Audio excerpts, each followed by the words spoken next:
उड़ू ऊंचा।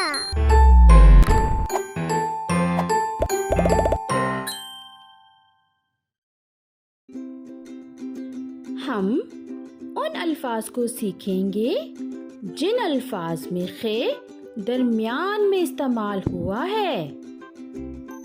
तख्ता स्याह, आलू बुखारा, फाख्ता।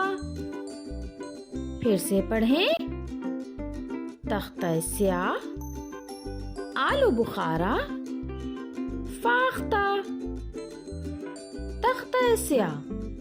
तख्ता स्याह ब्लैक बोर्ड को कहा जाता है। इसे स्कूल में इस्तेमाल किया जाता है और चॉक की मदद से इस पर लिखा जाता है। आलू बुखारा, ये खट्टा मीठा होता है। आलू बुखारे की चटनी बनाई जाती है और इसे बिरयानी में भी डाला जाता है। ये बहुत मजे का होता है। यम, मेरे मुंह में तो पानी आ गया। फाख्ता, ये एक परिंदा है जो देखने में कबूतर की तरह होता है। इंग्लिश में इसे डव कहते हैं। इन अल्फाज को दोबारा मेरे साथ पढ़ें। तख्ता स्याह, आलू बुखारा, फाख्ता। शाबाश। इन तस्वीर को गौर से देखें और बताएं कि इनमें किन अल्फाज के दरमियान में खे इस्तेमाल हुआ है। घास, आलू बुखारा, बत्तख, फाख्ता, तख्ता स्याह। घास, क्या इस लफ्ज में खे दरमियान में आया है? जी बिल्कुल सही। इस लफ्ज में खे दरमियान में नहीं आया है।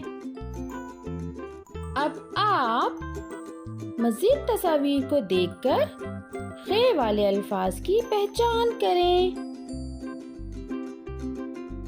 शाबाश, बहुत खूब।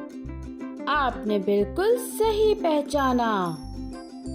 आलू बुखारा, फाख्ता, तख्ता स्याह। इन अल्फाज में खे दरमियान में आया है और यहाँ खे की आधी शक्ल लिखी है। हम खे लिखना सीखेंगे। इंग्लिश का लेटर सी लिखें। इसके सर पर टोपी पहना दें और ऊपर एक नुक्ता लगा दें, ऐसे।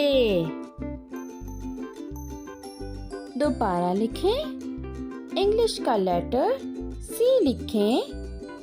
इसके सर पर टोपी पहना दें और ऊपर एक नुक्ता लगा दें। जी बिल्कुल इसी तरह। अरे वाह, आपने तो बहुत अच्छे से लिखना सीख लिया है। Like, share and subscribe.